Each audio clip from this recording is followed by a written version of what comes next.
Bien, alors bonjour à toutes et à tous. Nous avons aujourd'hui le plaisir d'accueillir Emmanuel Pratt-Derrington, qui est donc linguiste, germaniste, qui enseigne et qui fait sa recherche à l'École normale supérieure de Lyon, et donc qui a récemment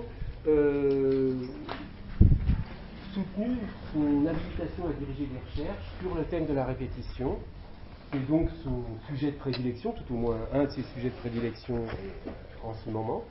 Et donc elle a accepté de venir nous parler de ce sujet. Donc vous allez voir probablement apparaître peu à peu le lien avec la question de l'analogie ou de l'iconicité. Mais ça, je ne vais pas dévoiler trop de choses. Alors, je remercie Philippe qui en fait a été le président de ma soutenance de HDR. C'est lui qui a présidé la soutenance de mon jury.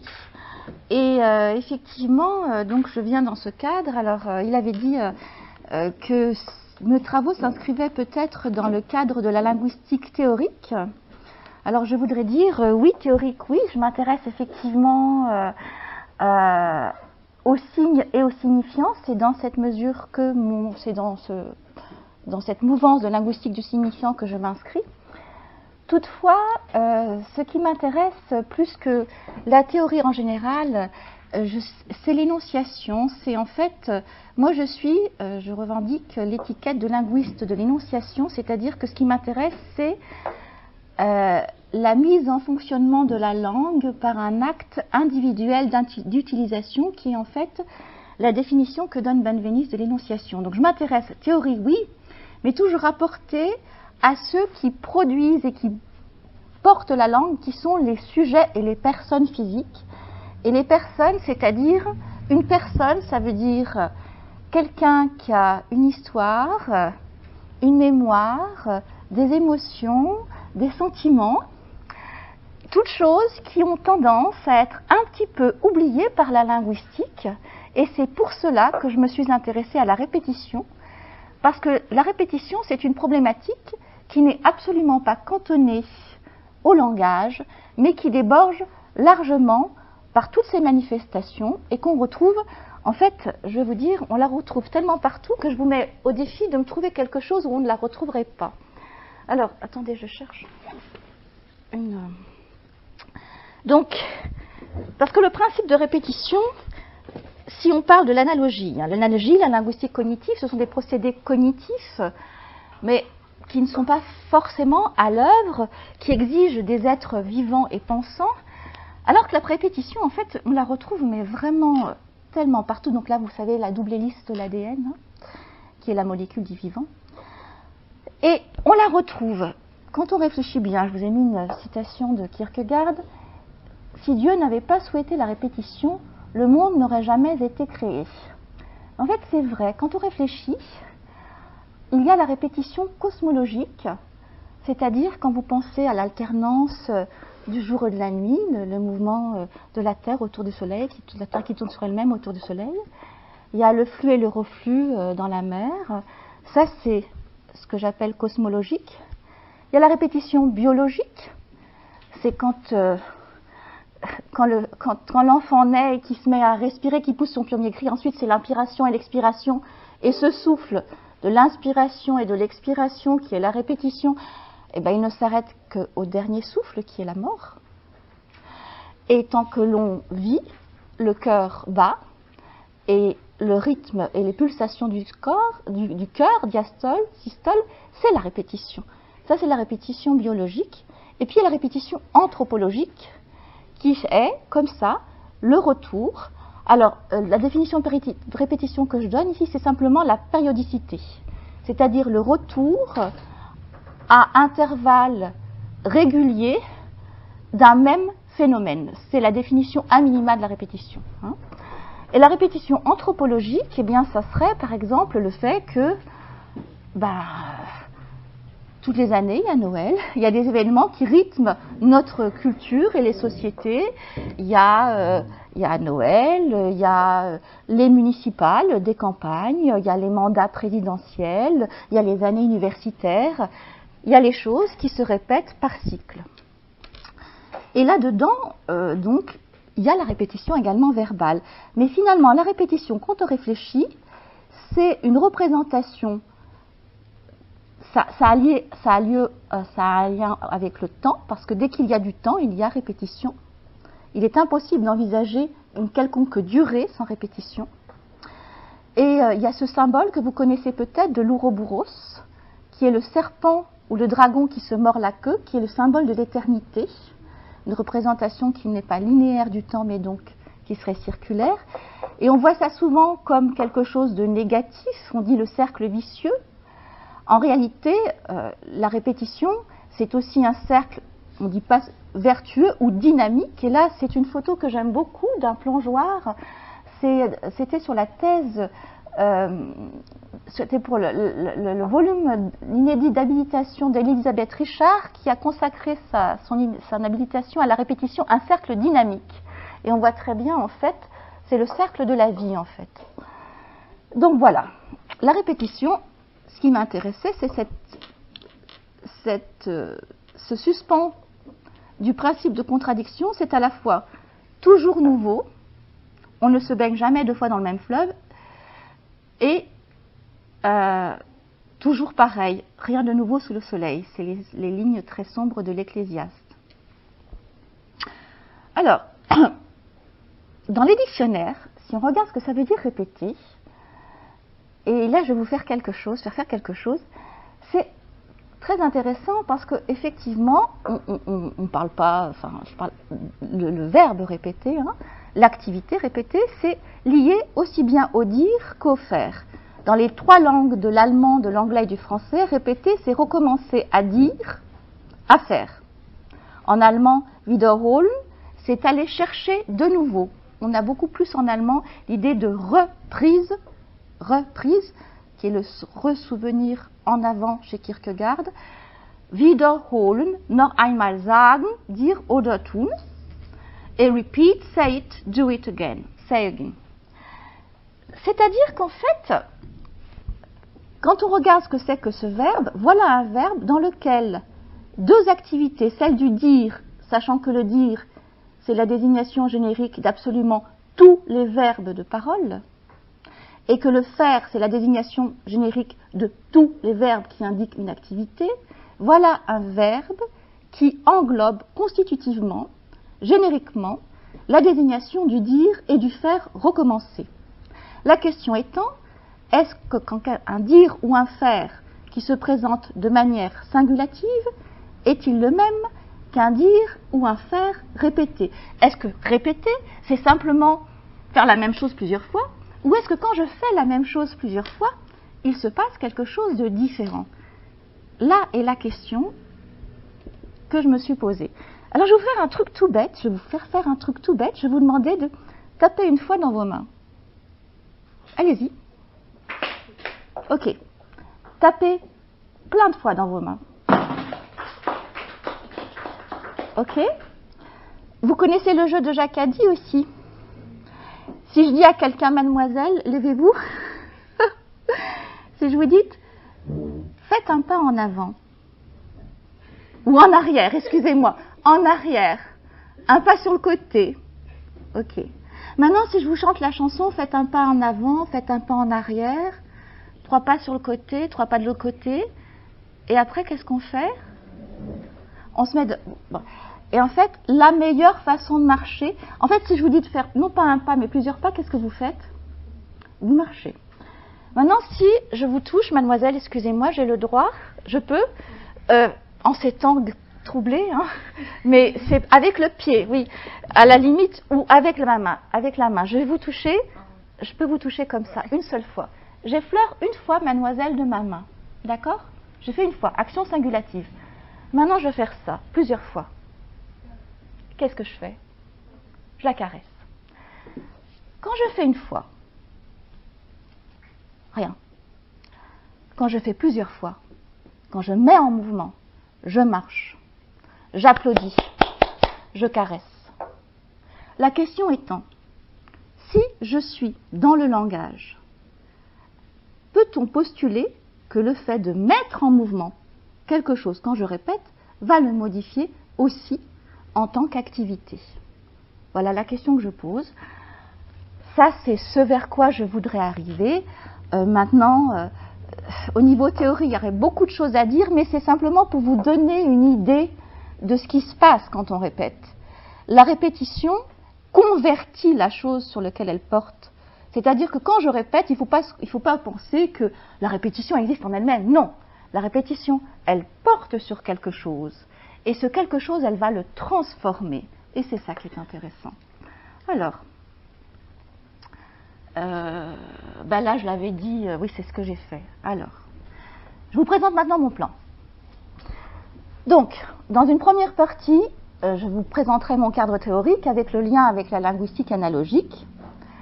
Je vous expliquerai le choix qu'il faut faire quand on travaille sur les répétitions, parce qu'en fait, je vous expliquerai. Et j'en arriverai à ce que j'ai posé comme distinction fondamentale pour l'utilisation du signe et en linguistique, l'importance de distinguer entre deux modes d'utilisation du signe, biface, que j'ai opposé en signifiance, dérivé du terme signifiant, et le terme signification qui se rapportera au signifié. Dans une deuxième partie, j'ai étudié, on verra ce qu'on aura, le dire incarné, et j'ai pris l'exemple de la répétition la plus commune, universelle, qui est la réduplication. Je vous expliquerai ce que c'est. On verra quelles sont on examinera quelles sont les motivations de la réduplication, avec la réduplication dans l'acquisition du langage, réduplication et ontogénèse, la réduplication en langue et en discours, où on montrera, ce qui m'intéressera, c'est l'histoire d'une florclusion, qui en fait, dans la réduplication, comment on a exclu le corps dans les théories de la réduplication, ce que j'appelle des théories désincarnées de la réduplication. Et puis alors on opposera à ça, on travaillera sur ce que est pour nous, en tant que locuteur, quand on répète, la réduplication à travers l'étude du sketch, que vous connaissez peut-être, mais je ne pense pas, vous êtes trop jeune pour l'avoir jamais entendu, le sketch du Télégramme. Vous connaissez Yves Montand?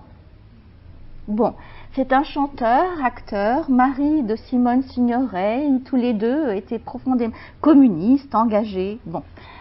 Et ils ont fait un sketch qui s'appelle le Télégramme, et je vous le ferai écouter, et on verra pourquoi c'est très intéressant pour nous, pour comprendre ce que j'appelle justement le geste, alors j'ai mis vocal, j'ai oublié quelque chose d'important, c'est le geste verbo-vocal de la réduplication. Et dans une troisième partie, ah oui, alors j'ai pas mis là, mais j'ai prévu aussi, mais faudra que je trouve sur internet, je ne l'ai pas enregistré, un cas de réduplication ratée, avec quelque chose qui a fait grand bruit récemment, l'intervention d'Alain Finkielkraut sur un LCI, avec son intervention, il a dit « violer, violer, violer ». Je dis aux hommes « violer les femmes ». D'ailleurs, je la mets, voilà. Et on étudiera ce morceau. Enfin, on étudiera. En fait, on pourrait passer des heures, mais on va passer très peu de temps. Hein. On ira à grands pas. Si on a le temps d'y arriver, on ira au dire en action. Alors là, je n'ai pas mis la suite et le plan, parce qu'en fait, on verra où on arrive.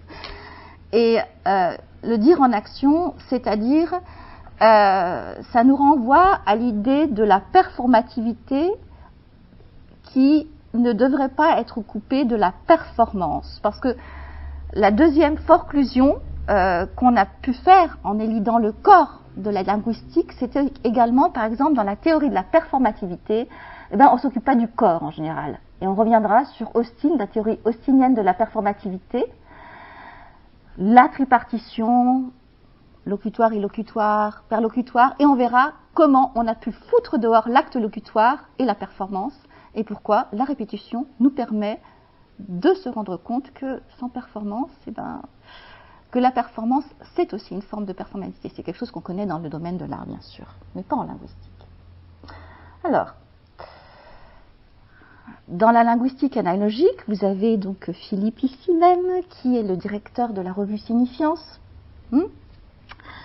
Et vous avez donc entendu, je crois, parler beaucoup déjà de cognition incarnée, d'énaction. Il y a des gens qui sont venus, je pense, faire des exposés peut-être sur l'énaction. Didier, peut-être, je ne sais pas s'il est déjà intervenu. Non, il aurait dû venir, mais ça a été D'accord. Bon, alors vous avez Michael Grégoire pour l'espagnol, donc vous avez la théorie de la science submorphologique, vous avez entendu parler. Donc en tout cas, la problématique du signifiant, elle est souvent traitée dans la langue. C'est-à-dire qu'on s'intéresse aux unités minimales de signification telles qu'elles existent virtuellement sans les rapporter à l'énonciation. C'est-à-dire qu'un me labial, voilà. Donc c'est en même temps, je dis une action, non mais submorphémie, la théorie de Didier Bottineau, hein, ou la théorie de la science submorphologique, on s'intéresse aux unités minimales de signification. Bon. Moi, je m'intéresse aussi aux signifiants dans le discours, mais je m'intéresse au signifiant tel qu'il est mis en action dans le discours par les énonciateurs et les conséquences que ça a pour le locuteur et la locutée. C'est un peu rapide hein, comme lien, mais c'est pas grave, on pourrait, enfin je veux dire, il faudrait discuter de ça, c'est un peu léger comme opposition. Quelle répétition je considère? Sachant que quand on a un système, on a répétition. L'alphabet, il y a un certain nombre de lettres, je ne peux pas écrire avec je peux pas écrire avec 40 lettres différentes. Voilà, hein. C'est pareil pour les sons de la langue. Donc c'est tout le temps, on répète toujours, mais c'est pas cette répétition qui m'intéresse, parce qu'en fait, il faut que ce soit avec une certaine logique, la répétition. Bon, donc en fait, c'est répéter une forme dans un empan très grand, je m'intéresse au-delà de 2 phrases, hein, un seuil souvent élevé, et je m'intéresse aux répétitions faites par un même locuteur. Il y a eu énormément de recherches sur les répétitions dans les conversations. Il faut savoir que la répétition, c'est une problématique qui a été découverte dans les années 80-90 dans la linguistique des interactions et qui a été simplement développée avec 20 ou 30 ans de retard à la linguistique de l'écrit. Pourquoi? Quand je parle, je répète. Bien sûr. À l'écrit, on répète beaucoup moins. C'est pour ça que quand, dans linguistique, l'analyse des textes et des discours, on ne s'intéressait pas trop à la répétition, sauf dans le domaine de l'art, de la poésie, du discours littéraire, parce qu'en fait, on répète moins. Donc, à l'écrit, on s'intéressait à la répétition uniquement pour la poésie, mais pas forcément dans les textes plus classiques, qui ne sont pas poétiques. Donc, il faut distinguer quand on répète entre les phénomènes de redondance, répéter à l'identique quelque chose. Il y a des phénomènes dans la langue qui sont inscrits dans la langue, qu'on appelle donc la redondance. Quand je dis les enfants sont fatigués, le fait que les S qui marquent le pluriel soient répétés, ça ne m'intéresse pas. C'est dans la langue. C'est inscrit dans la langue. Sur la réduplication, je vais faire toute ma deuxième partie là-dessus, donc ce sont des phénomènes de répétition qui sont très intéressants parce qu'ils sont à la fois en langue et en discours. Et c'est ce phénomène de réduplication qui fait le lien entre le passage de la langue au discours, et c'est ce qu'on va voir dans la deuxième partie. Et puis, au bout du continuum de ce qui va vers le discours et la parole, on a la répétition intentionnelle, c'est-à-dire le fait de vouloir dire quelque chose. C'est pas complètement le bout, hein. Mais en même temps, ça n'a pas ce que j'appelle une valeur figurale.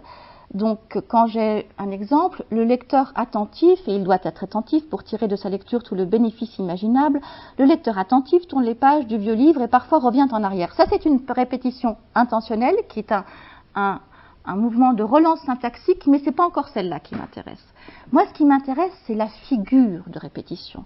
Alors, quand je vous dis figure de répétition, vous allez me dire, si je vous dis figure, vous dites quoi de répétition, classiquement? Vous en dites une et une seule en général? Non? Vous ne faites pas de rhétorique? Jamais? Vous n'avez pas entendu moi président, ça vous dit rien? Le terme anaphore, rhétorique, ça vous dit quelque chose? Est-ce que vous faites un peu de rhétorique ou pas du tout? Pas du tout. Ah, d'accord. Ah, bah alors, bon, ben, vous inquiétez pas, je ne vais pas vous donner ces termes. Hein. Mais sachez que dans un traité de rhétorique, figure de répétition, c'est, vous avez une rubrique avec plein de termes à côté, puis il n'y a aucun article qui traite de ça, et on vous renvoie à des figures différentes. Et puis, on dit, eh ben, la répétition, c'est soit répéter des mots ou répéter des idées. Comme si c'était la même chose, en fait. Répéter des mots ou des idées. Ça, c'est dans le dictionnaire de rhétorique et de poétique d'Henri Maurier. Vous ne connaissez pas, non? Du tout? Bon, d'accord. Donc, on met la répétition des mots ou la répétition, enfin des mots, la répétition des idées et la répétition des mots et des sons et des phrases sur le même plan. C'est pareil. Mais c'est pas du tout pareil en fait. Quand on répète le signifiant, regardez, moi je vous ai donné la devise républicaine, liberté, égalité, fraternité, ou bien Kinder, Küche, Kirche, liberté, égalité, fraternité. Pourquoi on a choisi ça et pas, je sais pas, d'ailleurs c'est des beaux mots, je ne sais pas comment on pourrait les remplacer par des synonymes, mais si on mettait liberté, égalitarisme, enfin, ça irait pas avec le isme, mais il y a des raisons en fait, il se passe des choses. Il se passe des choses quand j'ai un que dans Kinder, c'est les enfants, Küche, c'est l'église, Kirche, non, Küche, c'est la cuisine et Kirche, c'est l'église. Ça ne passe pas du tout en français. Si j'essaie de traduire, je dis enfant, enfant, cuisine, église. Bon, il ne se passe rien, vous êtes d'accord? Ça ne fait pas un slogan, ça. Mais par contre, ça a été un slogan qui a été extrêmement prégnant en Allemagne. Cette association des enfants de la cuisine et l'église pour décrire la condition de la femme à une certaine époque. C'est pareil, la devise républicaine, si elle avait d'autres mots, je doute qu'elle puisse s'importer et s'exporter partout dans le monde comme elle l'a fait. Il y a des effets sémantiques extrêmement puissants quand je répète des sons. Il y a des associations qui sont faites, logique associative, analogique, qui n'existent pas avec les mots. Donc, on peut répéter des sons, on peut répéter bien sûr des mots, travailler plus pour gagner plus, comme disait M. Sarkozy. Ça serait par exemple une épiphore. Avant, ça serait à l'initiale des homéotélutes, pour envoyer des rhétoriques. En fait, ça n'a pas d'importance pour vous, vous ne connaissez pas ces figures. Bon. Et ça, par exemple, c'est dans une chanson « Merci pour les mains qui m'ont donné de l'eau »,« Merci pour l'eau qui m'a coupé la soif »,« Merci pour la soif, elle me tient sans repos, et sans repos je vais ». Je rebondis, c'est comme une balle. Hein. Moi, je m'intéresse aux figures, et je me dis « Mais qu'est-ce qui se passe quand il y a des figures ?» À côté de ça, je peux répéter dans la langue le signifié. Par exemple, si je dis Macron, ben je peux parler de Macron, répéter l'idée de Macron en disant le chef de l'État, ou je peux dire le président de tous les Français et Françaises. Je peux pronominaliser, c'est-à-dire un sous-type d'anaphore. Je me situe toujours dans la coréférence. Je remplace Macron par il. Ça, c'est bien une répétition quelque part dans la coréférence d'une idée. Le coronavirus, je le remplace par il. Je peux faire des synonymies. Je peux dire conciliatrice, ça peut être médiatrice.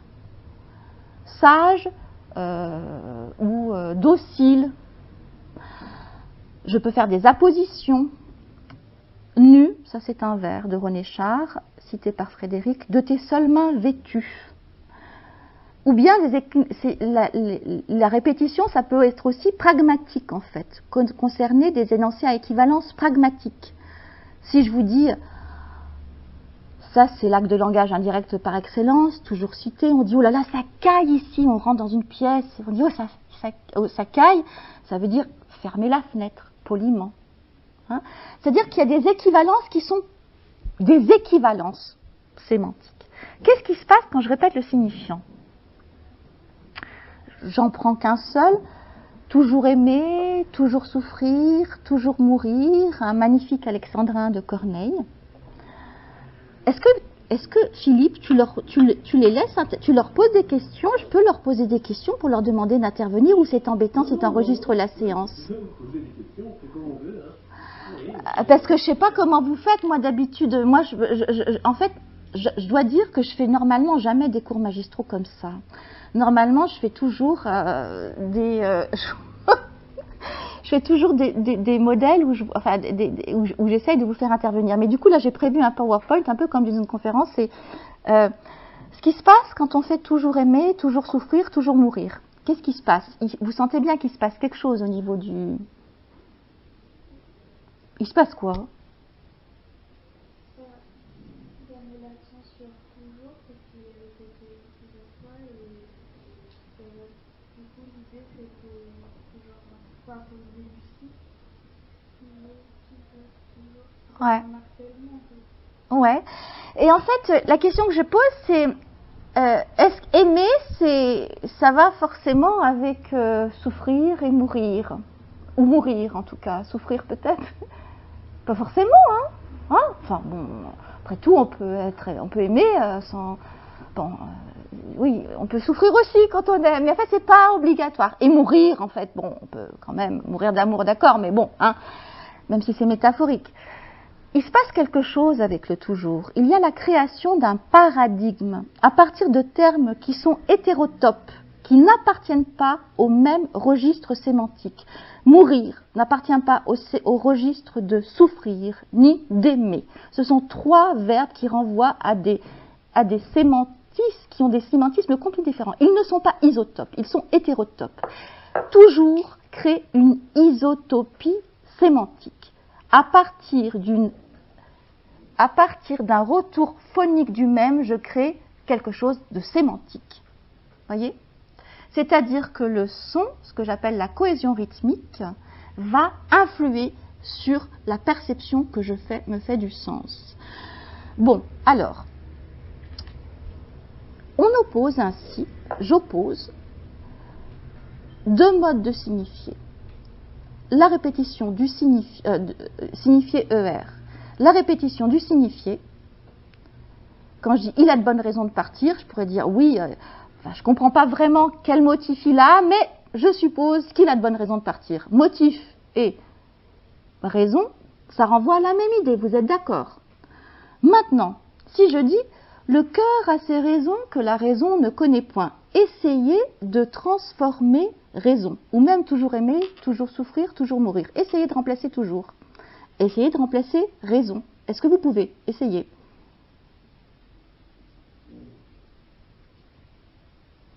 L'autre aussi, on aurait pu essayer. Toujours aimer, toujours souffrir ou toujours mourir. Si c'est une question de sens, hein, toujours aimer. On essaye, hein, on peut dire toujours, ça serait quoi? Toujours aimer, toujours souffrir, sans cesse souffrir, toujours mourir. N'en meurt qu'une seule fois, en fait. Hein, donc, bon, c'est embêtant. Et là, je peux remplacer? Non, on ne peut pas remplacer, vous êtes d'accord? Ce n'est pas agrammatical. C'est pas je ne peux pas remplacer parce que c'est une agrammatiquée inscrite dans la langue. C'est, je dirais, une agrammaticalité voulue par le locuteur. Il dit je rends ce signe irremplaçable. Je ne peux pas le remplacer par un autre, tu le prends et tu ne peux pas le changer.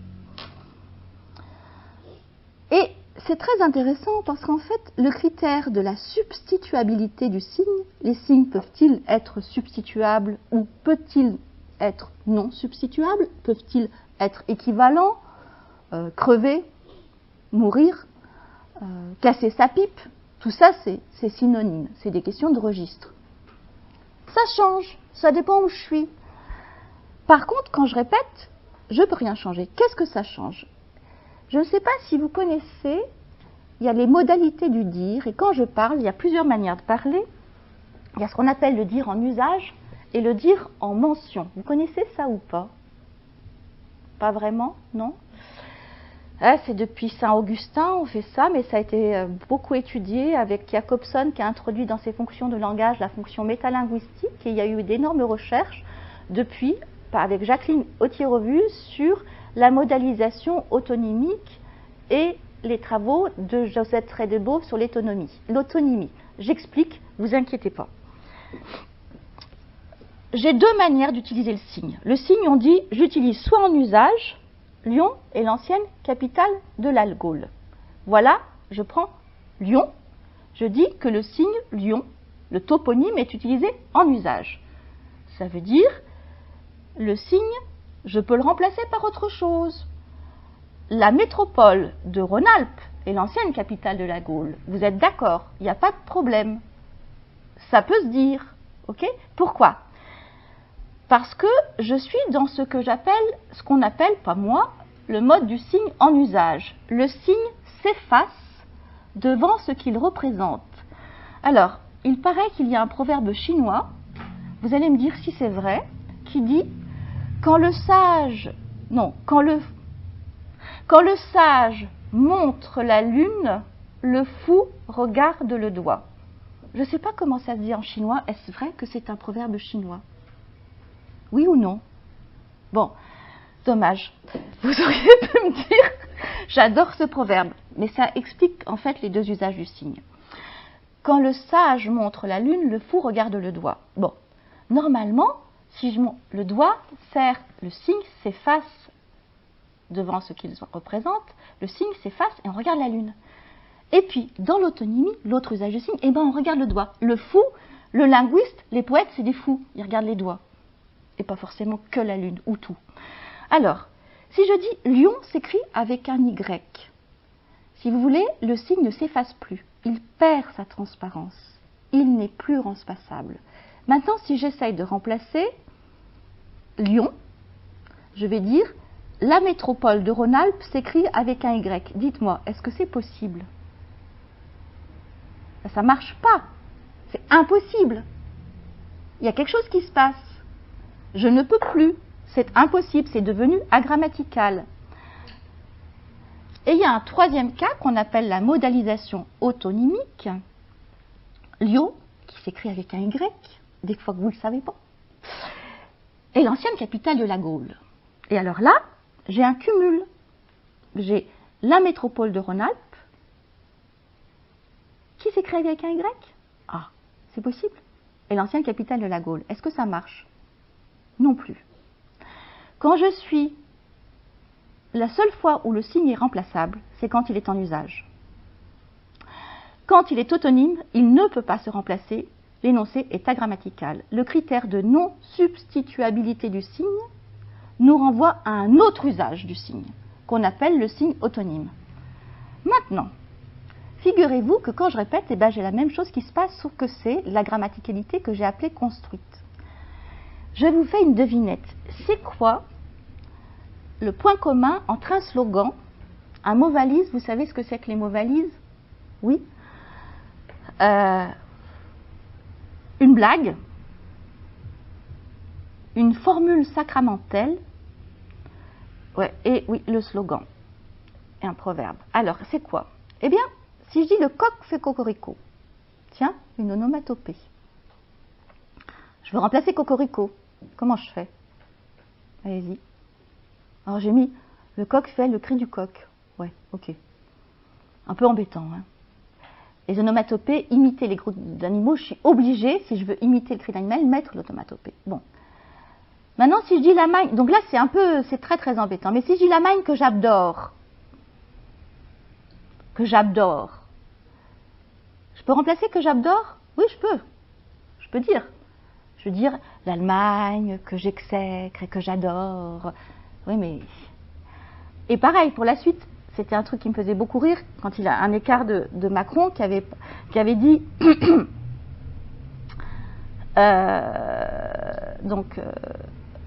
oui, il avait parlé des fainéants. Et à partir de là, le Canard enchaîné avait fait un jeu de mots, et il avait dit « Macron saisi par la phobie des glandeurs ». Bon. C'est sûr que si on rétablissait le mot « Macron saisi par la peur des fainéants », qu'est-ce qui se passe? En fait, c'est ça que je veux vous faire dire. Qu'est-ce qui se passe? Si, dans un acte de baptême, le prêtre choisit de dire, au lieu de dire « Je te baptise au nom du Père, du Fils et du Saint-Esprit » et qui dit « Te voilà baptisé au nom de la Sainte Trinité », est-ce que l'acte peut avoir lieu? Bon. Pareil, les gens, quand on se dit « Je suis Charlie », si on écrit sur un pancarte « Je suis Charlie Hebdo », est-ce que c'est un slogan qui aurait pu être possible? Et le proverbe, l'amour fait passer le temps et le temps fait passer l'amour. Alors là, il faut expliquer ça longtemps. Alors, en fait, quand on tombe amoureux, le temps, on a l'impression que ça passe très vite, mais en fait, plus on est avec l'autre longtemps, et puis moins on est amoureux. Enfin, on dit ça comment, en fait? Il y a des choses qui sont transportées par le signifiant, et qui ne sont transportées que par lui. Je supprime des tas et des tas de choses, des associations d'idées. et des fonctions qui sont toutes les fonctions qui ne sont pas les fonctions informatives dans la langue. Parce que, en fait, cocorico, c'est mimologique, on est d'accord. Mais l'Allemagne que j'adore, c'est une fonction, c'est pas référentiel, c'est ludique. Je m'amuse avec les mots. Pareil, la phobie des glandeurs, c'est ludique, ou c'est a joke, ou c'est pour faire rire l'autre, en fait. Hein. Ça, c'est pas ludique, c'est très sérieux. C'est le contraire du jeu. C'est le sacré, c'est le rituel. Essayez de modifier et de changer le signifiant d'un rituel. Ceci est mon corps, cela est mon corps. Oh là là, impossible. Je suis Charlie, c'est pareil. Voilà. C'est-à-dire qu'en fait, maintenir le corps des signes, c'est vouloir maintenir quelque chose qui dépasse la fonction informative et la fonction référentielle.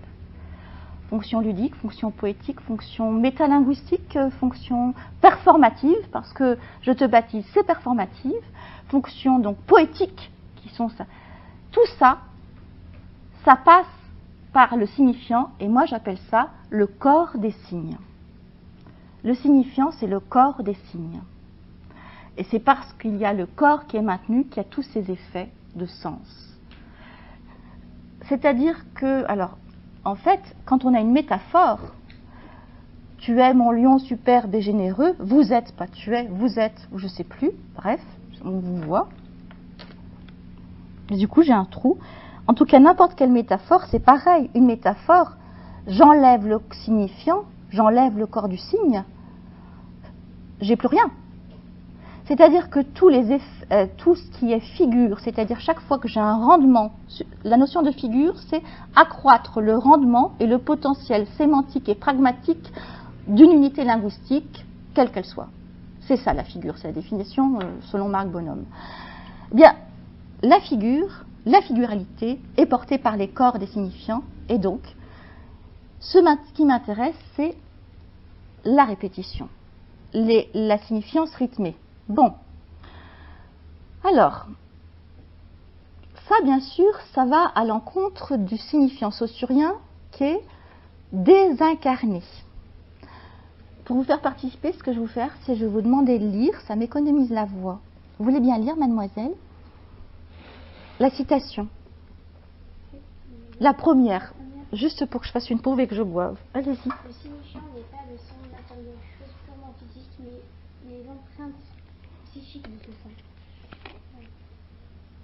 Et ensuite, ce qui est, allez-y. Dans son essence, le signifiant est incorporel, constitué non pas sa substance matérielle, mais uniquement par les différences qui séparent son image acoustique de toutes les autres. Je suis en train de penser à quelque chose, Philippe. Comme c'est moi qui porte le micro, c'est un problème pour l'enregistrement si je les fais intervenir. Ça fait rien. Ok. Ça, on laisse tomber. Ça, on laisse tomber. Et en fait, justement, alors c'est quand même assez fou quand on regarde que Saussure, qui dit le signifiant est incorporel. Cette idée que ce qui comptait, c'était son existence par rapport au système de la langue, hein, mais on s'occupait peu de sa réalisation phonique, comment le prononcer. C'était pas important dans la linguistique structurale. Et en fait, c'est un problème parce qu'on continue à penser que cette activation du signifiant, cette mise en corps, n'est pas super importante. Donc en fait, la répétition, c'est mettre, donc je redéfinis l'énonciation, non plus comme une mise en fonctionnement de la langue par un acte individuel d'utilisation, mais la répétition, c'est la mise en corps de la langue par un acte individuel d'utilisation. C'est ce que j'appelle la modalité du signe incarné. Quand je m'occupe des idées, de l'information, que je transmets des informations, que je veux dire quelque chose, que je veux faire passer un message, ce qui m'importe, c'est ce que je dis, ce qui est dit, eh bien, je suis dans la signification. Dans la signification, j'ai affaire à un signe divisé. Et dans la répétition et le signe incarné, j'ai un signe qui est redevenu entier. Et ça change tout. Je pense que c'est cette non-division qui permet tout ça. Alors, le mode du signe incarné, pour vous rendre ça un petit peu plus concret que quand je discute, ça se passe au niveau des sons, ça se passe au niveau de la poésie, vous connaissez tous, et je vous ai sélectionné quelque chose que je trouve super. Quand on répète des sons, uniquement des sons, dans toutes les langues, il y a des comptines qui permettent aux enfants d'apprendre à parler, et puis il y a aussi ce qu'on appelle des virelangues. Un chasseur sachant chasser doit savoir chasser sans son chien. Vous la connaissez tous, celle-là? Et bien dans toutes les langues, il y a des choses comme ça. Ça s'appelle, dans toutes les langues du monde, mais en fait dans toutes les langues, l'organe langue. En allemand, ça s'appelle Zungenbrecher, ce qui casse la langue. Et en anglais, Virlang, c'est tongue twister, c'est-à-dire la langue. Un virlang, c'est l'organe de la langue, hein, dans l'appareil phonatoire qui compte. C'est pas la langue elle-même. Alors j'en ai trouvé pour vous dire que c'est la mise en corps, la répétition avec un super virlang qui est très drôle, que j'aime beaucoup, que je trouve très drôle. Je dédie ce slam à mon ami Serge. Ce cher Serge, je dédie ce slam à mon ami Didier. Et je dis, ce slam t'est dédié Didier. D'ailleurs, c'est décidé, je t'en dédie ni un ni deux mais 10. J'aurais pu les dédier à Dédé, mais Dédé les samedis, c'est pas son dada, alors Dédé tu l'as dans les dents. Ces 10 slams sont dédiés à Didier. Cela dit, des 10 slams dédiés à Didier, 2 sont dits dans son dos, car ils disent de Didier qu'il est dodu et dadais, mais ils disent un peu doux, un peu tordu dans l'idée. Mais si Didier me dit que mes 10 sont médisants, que me dit le dérange, qu'il camberge, je les dédierai à mon ami Serge. Je les dédierai à mon ami Ali. Mon ami Ali est du Mali, mais vit à Miami. Il est loin, Ali, alala, mais il a tout lu. Alain, allez, Allah, alors il aimera énormément mes mots. Nommément, c'est promis, à la mi-mai, je m'y mets. J'appelle Ali. Allô Ali, mon ami à Miami. Et je lis mes slams à Ali. Mes longs élans mots de mélancolie. Et si Ali les aime, si Ali aime mon lot de mots longs élans, alors dans l'élan ma langue se délie. Et quand ma langue se délie, quel délice. Et il me glisse, lisse, facile. J'ai la langue agile et plus rien ne m'arrête. Ni le chasseur d'entendre ne sait chasser sur son chien, ni l'archiduchesse dans les chaussettes ne sont ni sèches ni archi-sèches. Quant à ce cher Serge. Même si ce cher Serge gère l'auberge et sert de chers asperges en dessert, c'est un piège, je ne sers jamais d'asperges en dessert, encore que l'hiver à midi, je m'échapperai, car si je m'allonge. À quoi Serge? Même si ce cher Serge gère une auberge et sert de chers asperges en dessert, moi je ne cherche plus ni ne fourche, je gère. Et même à l'envers. C'est dangereux, ça serait je tressé, je serais bonuré, je serais je six même. Vous sauriez dire, même si ce cher Serge gère une auberge et sert de chers asperges en dessert, à l'envers. Savez-vous pourquoi? Je vous l'ai dit, c'est parce que j'ai la langue agile. Ceci dit, j'ai la langue agile, mais je n'ai pas la langue agile. Ce n'est pas un accessoire. Vous pouvez la avoir, mais vous ne pouvez pas l'avoir. Et donc vous ne pourrez pas m'avoir. C'est pratiquement incompréhensible quand on n'est pas un locuteur francophone. Je suis désolée. Qui a réussi à... C'est impossible à suivre en fait quand vous ne comprenez pas. Ça va très très vite. C'était difficile, mesdemoiselles, hein, vraiment. J'ai vu. Mais ce que ça nous montre en fait, c'est que quand je répète un son, qu'est-ce que je fais? Je fais de la gymnastique. C'est de la pure gymnastique articulatoire. À partir du moment où je répète, je fais de la gymnastique. Quand je répète beaucoup, c'est beaucoup de gymnastique. Mais c'est ça en fait. Donc là, au maximum, ça nous donne une... Oh, excusez-moi. Pardon. N'importe quoi. J'arrête. N'importe quoi. Alors, ça veut dire que, là c'est un jeu, mais je peux m'émanciper de quelque chose, et on va voir de quoi on s'émancipe, qui est la parole et la signification. Et je joue. Donc il y a des choses que je vous passerai, parce qu'effectivement, tous les jeux de mots, bon alors je pense que là ça passera, ça tomberait à plat. On va trouver quelque chose qui est très intéressant, donc on peut répéter, mais sans s'émanciper du sens, comme là je vous ai montré des choses un peu absurdes, c'était exprès. C'était pour vous rendre conscient du fait que répéter, c'est quelque part mettre en avant son appareil phonatoire, utiliser l'appareil phonatoire et mettre en branle des choses qui sont régressives. C'est fondamentalement régressif. C'est renouer avec quelque chose qui, de nos langages, est dans le corps et c'est pas dans la tête. Hein. Alors, si vous ne connaissez pas l'allemand, bah, écoutez, c'est fait exprès, c'est universel. Vous ne connaissez pas l'allemand, c'est un grand discours, mais regardez, ah non, c'est pas ça. Comment ça marche comme ça? Ihr Völker der Welt, ihr Völker in Amerika, in England, in Frankreich, in Italien, schaut auf diese Stadt und erkennt, dass ihr diese Stadt und dieses Volk nicht preisgeben dürft, nicht preisgeben könnt. Quand on ne connaît pas une langue, qu'est-ce qui se passe? Vous ne connaissez pas une langue, vous entendez quoi? Hein? Les rimes. Ouais. Alors, c'est pas vraiment des... Alors, effectivement, là, il y a des sonorités qui riment à l'intérieur, qui ne sont pas forcément en finale, mais qui sont aussi à l'intérieur, oui. Et bien, ce que vous entendez, ce que vous appelez les rimes, c'est les répétitions. C'est les répétitions phoniques. Quand on ne connaît pas une langue, quand on est à l'étranger, que je suis quelque part, que je ne connais rien, qu'est-ce que je chope au son? Excusez-moi de parler comme ça, pardon, je vais enregistrer en plus.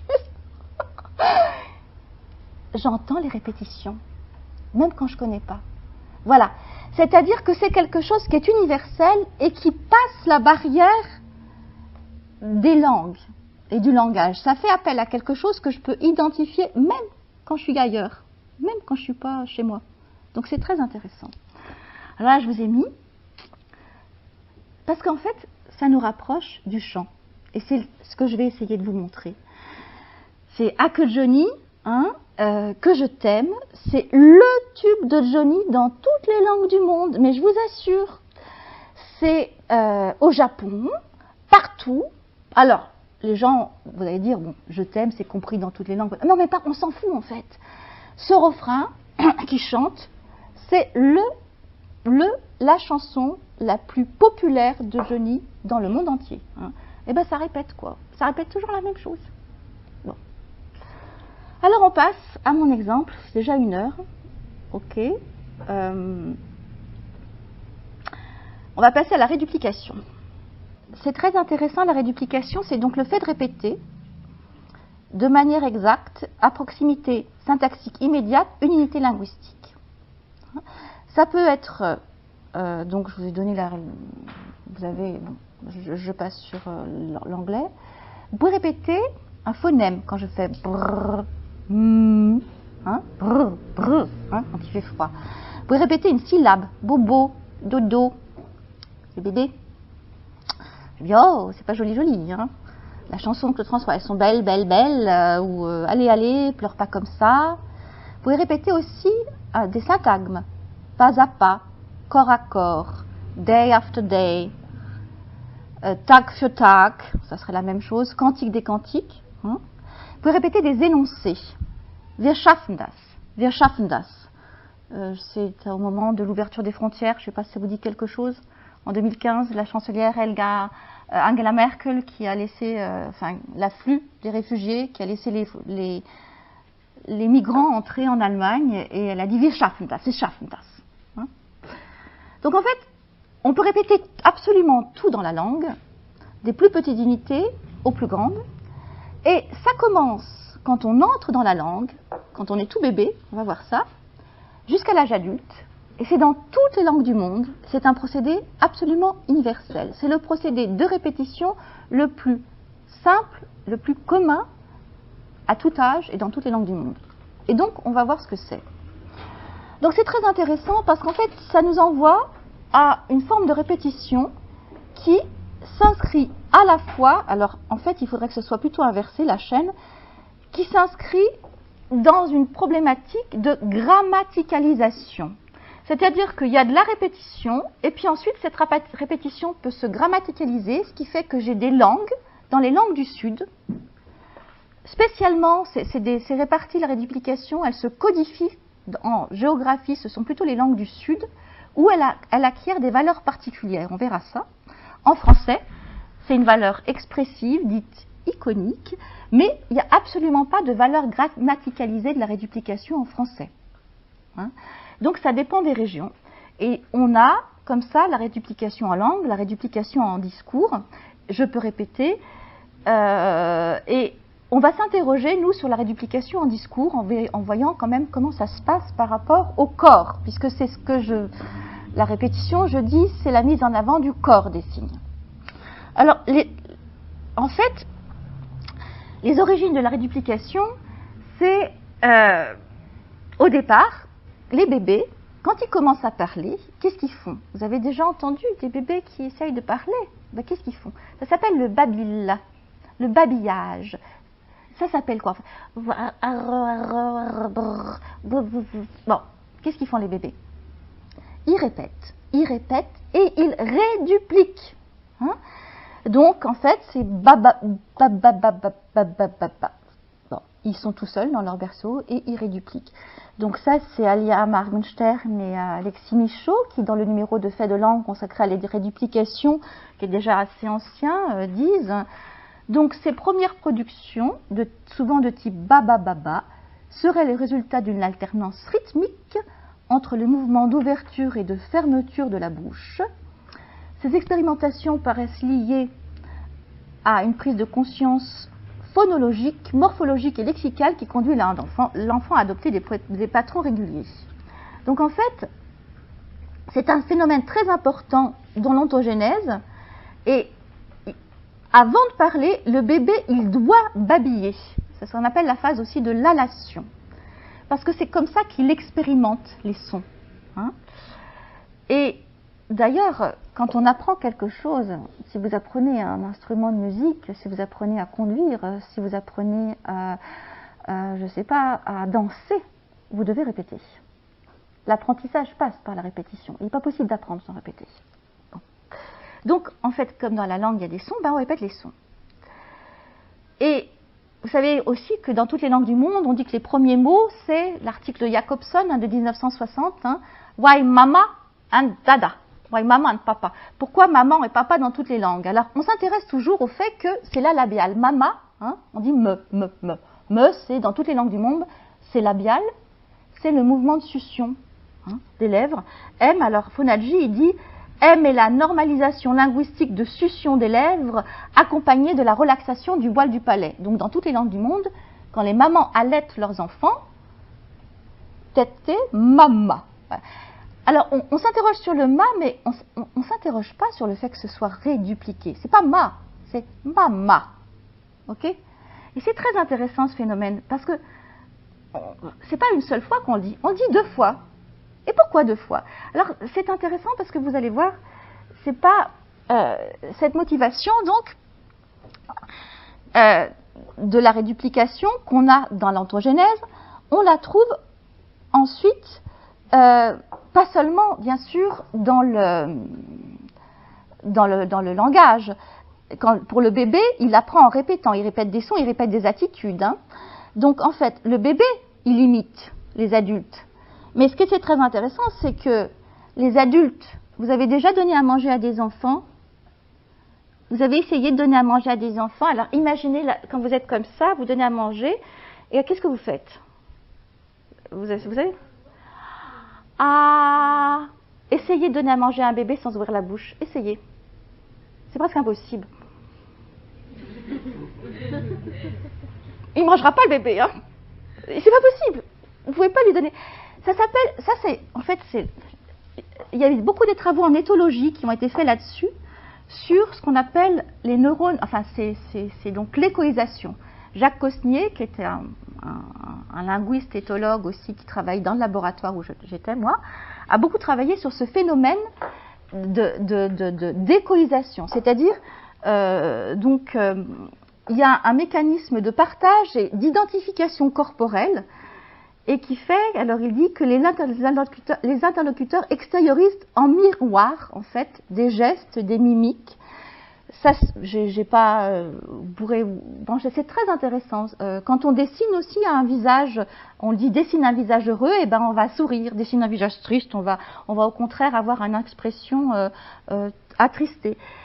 Et c'est quelque chose qui aujourd'hui est bien documenté avec l'existence des neurones miroirs, le fait qu'en fait, il suffit qu'on voit quelqu'un accomplir une action, et nous-mêmes, nous faisons cette action. Ça, bon.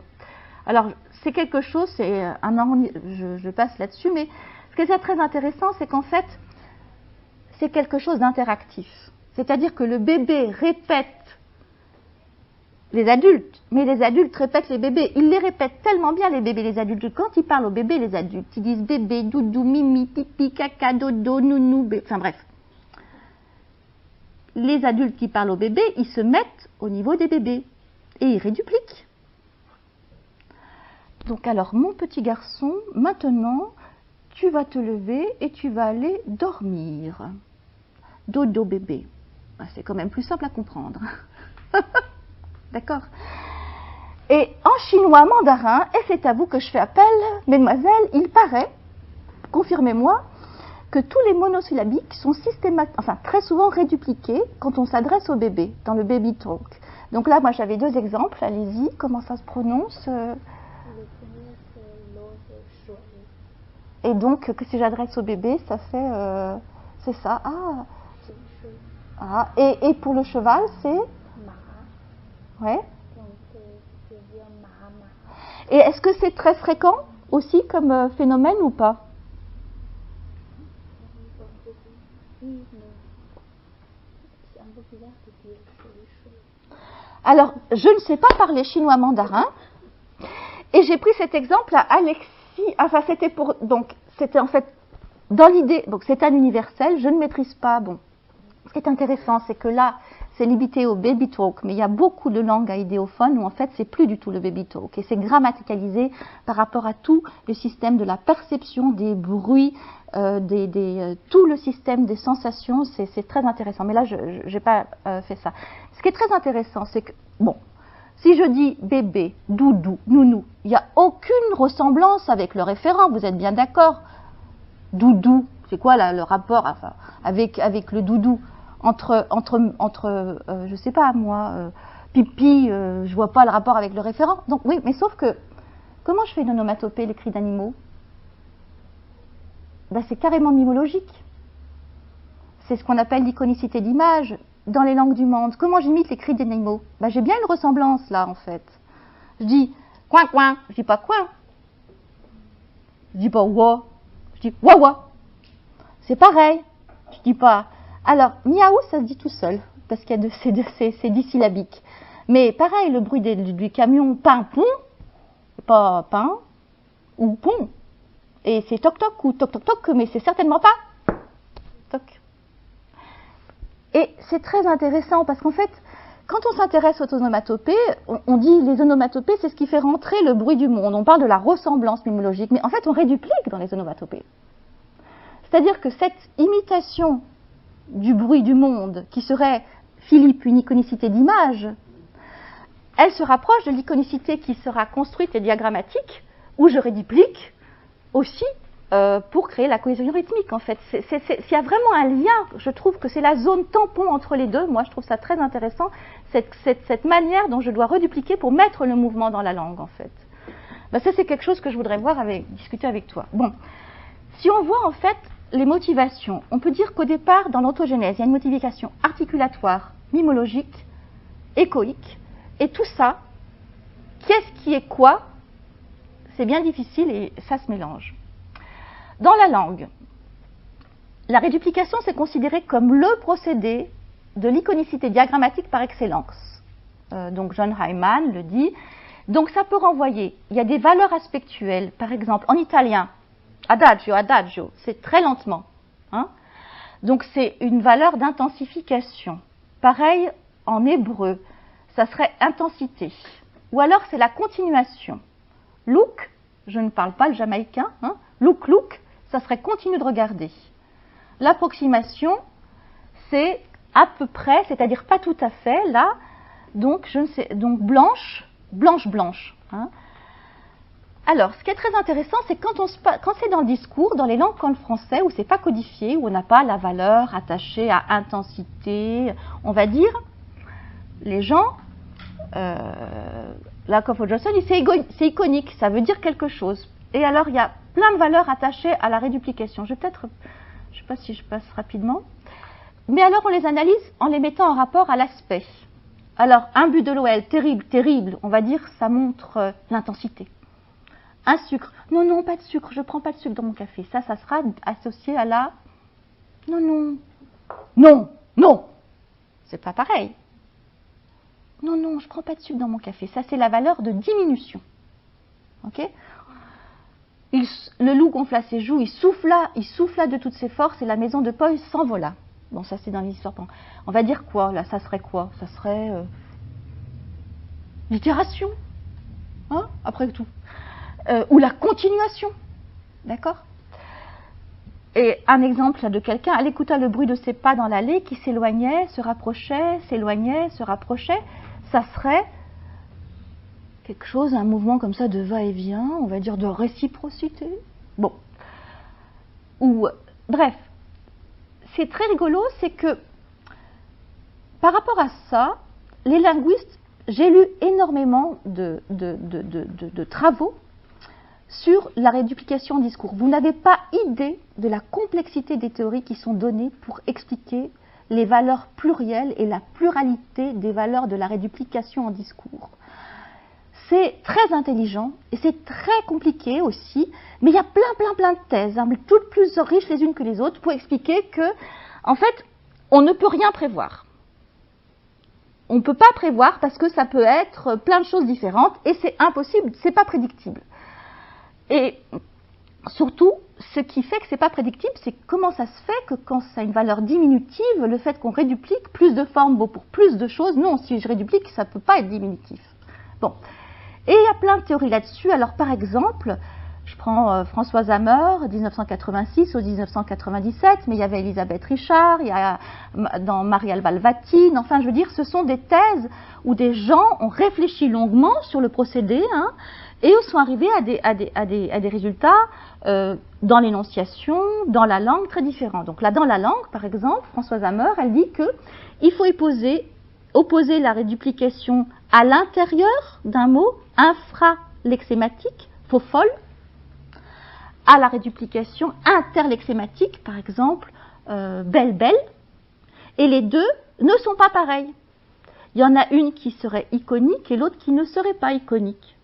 Et des fois, quand c'est des mots qui sont qu'une seule syllabe, c'est très compliqué. Chien, donc je vous passe là je pourrais lire. Hein. L'étiquette réduplication, c'est dans l'introduction, recouvre dans la chaîne discursive des processus multiples qui ne relèvent pas tous du principe d'iconicité. On rejette ce principe.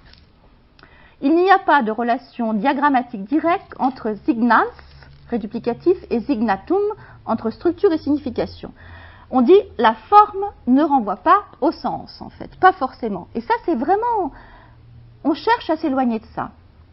Et elle dit, par exemple, pourquoi la différence entre qu'il est Mimi le chien à sa mère par rapport à un chien. Et alors, on va dire, elle va dire que dans un cas, donc, comme c'est un cas d'homonymie, ça explique que, par rapport à la thèse qu'elle a donnée, il y en a un qui est motivé, l'autre qui n'est pas motivé parce que c'est homonyme et hors contexte. Bon. En fait, c'est éminemment contextuel et pragmatique, tout ça. On est en plein dans la pragmatique. C'est très difficile d'analyser ça en langue parce qu'on est dans la pragmatique. Et donc ça, je vous passe. Et on a réfléchi aussi comment ça se fait que je peux, si c'est l'intensité, on va dire, mais la réduplication, c'est très compliqué. C'est très compliqué parce que c'est pas seulement l'intensité. Par exemple, Félix est parfait. C'est pas graduable parfait. C'est un adjectif qui ne se gradue pas. Sortir, c'est pas un procès qui est susceptible d'être gradué. Donc c'est pas une augmentation en intensité. Donc on va dire, c'est la propriété de l'annonciation renvoie sur elle-même, c'est un haut degré de prise en charge. Le locuteur s'engage. Et c'est en fait le but de la répétition, je cite, est justement de ne pas avoir à faire de tri. Toutes les efférences possibles sont ici convoquées. En fait, par la réduplication, le locuteur s'engage, renvoie lui-même, mais il laisse l'autre se débrouiller. Est-ce que c'est vraiment comme ça? En fait, il constate aussi qu'en même temps, très souvent, on comprend très bien ce que l'autre veut dire. On dit, il est très rare que l'interlocuteur reprenne les propos tenus par le locuteur pour lui demander plus d'explications. Au contraire, il semble que chacun se comprend du premier coup. Alors pourquoi, en fait? Parce que c'est peut-être ailleurs qu'il faut chercher l'explication, c'est peut-être pas dans les valeurs aspectuelles d'intensité, de pluralité, c'est peut-être dans le locuteur et dans le corps du locuteur qu'il faut chercher. En fait, la réduplication, ça s'explique, on a essayé d'expliquer la réduplication sans intégrer le facteur qui la porte et qui est la voix. La réduplication, c'est dit par un locuteur et porté par une voix. Et là, je renvoie à la théorie du grand linguiste, psychanalyste, psychologue, phonéticien Ivan Fonagy, qui a sa théorie du double encodage. Vous en avez peut-être parlé, Philippe, de ça? Tu sais pas? En fait, ils disent quelque chose qui pour nous fait sens dans le hors linguistique, c'est quelque chose qu'on entend. Hein. On sait très bien qu'un même mot a plusieurs significations selon la manière dont il est prononcé, hein, et que la prononciation et l'intonation jouent un rôle essentiel dans le décodage. Mais cette partie du décodage, elle est très souvent passée à la trappe dans la linguistique qui s'occupe plutôt de l'encodage que du décodage. Et donc il dit, il faudrait admettre 2 actes successifs d'encodage, et en face il y aura un acte de décodage. D'abord un encodage linguistique, c'est-à-dire la signification, le sens des mots, et puis un encodage avec la voix, qui est la mise en son. Un deuxième codage. Il appelle ça le premier message, qui est le message linguistique, et le deuxième message, qu'il appelle ça le style vocal. Le style vocal, c'est tout simplement la manière de prononcer. 2 sons peuvent être identiques dans la mesure où ils représentent le même phonème, et différents puisqu'ils comportent en tant que gestes vocaux, et il prend le terme de geste vocal, 2 messages divergents, menace et caresse, tristesse et joie, etc. Et en fait, moi, l'explication vraiment bête que je donne de la réduplication, sans aller très loin, je dis que c'est un geste verbo-vocal. Quand je réduplique, à la fois je dis quelque chose avec mes mots et je dis quelque chose avec mon corps et avec ma voix. C'est tout. C'est-à-dire que, hors contexte, il est très difficile de savoir si c'est de... Et pourquoi réduire à l'intensité? Est-ce que la tristesse? Est-ce que la colère? Est-ce que la joie? Est-ce que ça a à faire avec des valeurs aspectuelles? Non, ce sont des émotions. Et je vous renvoie, donc, la réduplication, c'est un support, au même titre que des exclamations, qui est un marqueur majeur de l'expressivité. Mais c'est quelque chose qui n'a absolument pas été considéré et fait l'objet d'études dans la langue, dans cet angle-là. C'est assez bizarre que dans la liste des expressions dédiées à l'expressivité ne figure pas, en bonne et due forme, à côté des exclamations et des interjections, la réduplication. Alors je vous renvoie au fait que quand je réduplique, je ne suis pas tout seul. Quelqu'un doit me comprendre. Alors je vous renvoie à cette phrase de Montaigne. La parole est à moitié à celui qui parle, moitié à celui qui l'écoute. C'est-à-dire qu'il y a toujours une part d'implicite, et cette part d'implicite qui est justement vocale et gestuelle dans la réduplication, elle exige d'être bien interprétée. C'est-à-dire, quand on étudie les choses écrites, the study of writable statements and the study of hearing are different things. Hein? Intégrer la voix, ça change. Alors là, je vous ai montré que la déduplication, on a parlé de modification échoïque, incarnée, enfin c'est l'idée d'incarnation, et que c'est interactif. Et pour vous montrer que c'est interactif, je vais vous faire écouter le sketch du télégramme. Pour dire qu'en fait je réduplique parce que j'estime que l'autre en face de moi va comprendre ce qu'il y a dans ma réduplication, c'est-à-dire les émotions que j'y mets. Mais si j'ai en face de moi quelqu'un qui ne veut pas comprendre, eh ben ça va être très bizarre. Et je vous fais écouter le sketch, et j'espère que là, je pense que vous entendrez que vous... J'entends le vent, je t'aime. J'entends le vent, je t'aime. Ah ouais, alors du coup, j'ai pas en entier, c'est dommage parce que c'est très drôle. Il téléphone à son amoureuse, à l'époque, il téléphone pas, il envoyait des télégrammes. Vous n'avez pas vécu les télégrammes, vous avez d'autres choses. C'était des petits papiers bleus, on allait à la poste, on dictait et on disait stop, et on disait un mot, et puis c'était pour des messages très importants, les anniversaires, les décès, enfin c'était des messages très importants et le télégramme était le jour même. Aujourd'hui, ça paraît bizarre, mais c'était comme ça. Et là, ils vont envoyer, l'amoureux envoie à son amoureuse qui est loin un télégramme pour lui dire « je t'aime ». Bon, voilà. Et il passe par une standardiste à qui il dicte le message. Donc il y a une différence entre l'amoureux, qui est joué par Montand, et la standardiste qui est Signoret, qui est aussi sa femme dans la vie d'ailleurs. Alors du coup, j'ai pas en entier. Oui, oui. La ville est morte depuis que tu es parti, mais la statue est toujours à la même place. Attendez. Depuis que tu es parti, mais là, la quoi? La statue. Comme une statue. Eh oui, comme une statue. La statue est toujours à la même place, c'est ça? C'est ça, c'est ça. Eugène Sue me regarde, je t'aime. Eugène, comme le prénom. Comme le prénom. Ensuite, Sue. comment? Sue, Eugène Sue. Éplé, Est-ce comme Suzanne, comme... comme Ursule. Oui, et comme Eugène. Su. Oui, mademoiselle, Eugène Sue. C'est pas... Ensuite, Me regarde, je t'aime. je t'aime. Je pense à toi. Je pense à toi. Je t'aime, je t'aime, Je t'aime, je t'aime. Alors, 3 fois je t'aime. oui. Paul, C'est la signature? c'est la signature, mademoiselle. Je vous relis. Vous êtes le Léon 2745 adressé à Colette Mercier, Marcel Eugène Raoul, Célestin Irma Eugène Raoul. 23 sur la marquise Besançon-Joux. Mon chéri, j'entends le vent, je t'aime. La ville est morte depuis que tu es parti, mais la statue est toujours à la même place. Eugène Sue me regarde. Je t'aime, je pense à toi, je t'aime, je t'aime, je t'aime, signé Paul. Numéro 5232. Ben, j'ai pas besoin de vous expliquer, c'est pour ça que j'aime ce sketch. En fait, voyez bien que quand on dépouille... Alors, regardez le visage de Montand. Ah non, pardon. Ce qui est très intéressant, j'ai pris des captures d'écran, à quel moment on réduplique et les expressions de Montand au moment où il va rédupliquer ou tripliquer. Donc quand je t'aime, là c'est pas vrai, mais en fait il a un regard rêveur. Après, si on poursuit, parce que les gestes sont dans le continu, et le problème de notre... quand on séquentialise et quand on veut expliquer, c'est des unités qui sont coupées. Et les gestes, c'est toujours dans le temps, la fluidité, la continuité. C'est horrible, on ne peut pas prendre de capture d'écran. Mais c'est comme ça, simple, il a un air rêveur.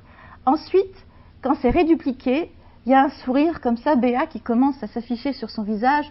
Et alors là, quand il dit 3 fois « je t'aime, je t'aime, je t'aime », il ferme les yeux, il est avec l'aimée, il pense à elle, il est complètement dans un état de béatitude. Vous voyez bien, il y a un accroissement qui est lié aux émotions.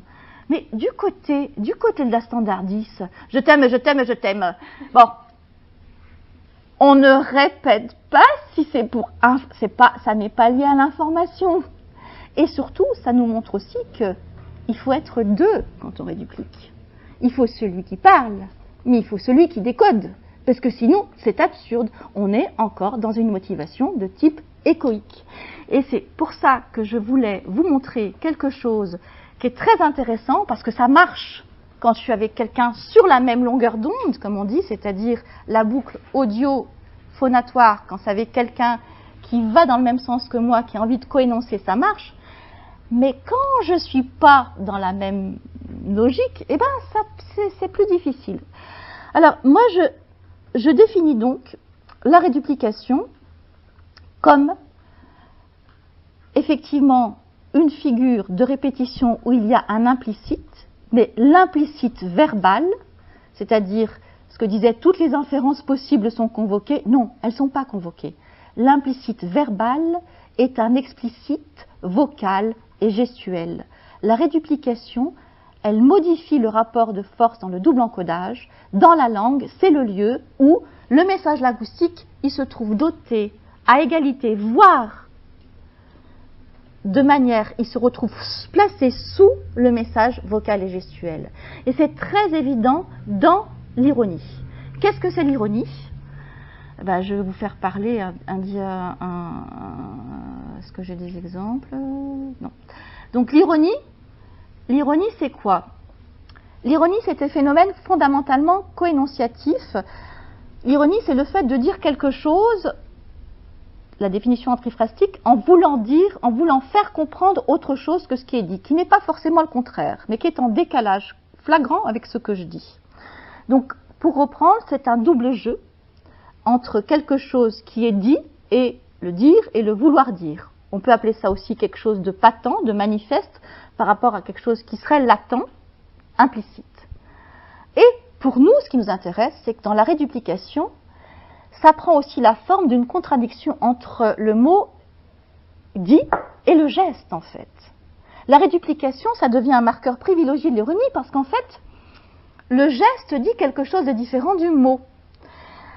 Donc ça devient un marqueur d'ironie assez universel, qui est cité par John Hyman dans son ouvrage sur Talk is cheap. Hein?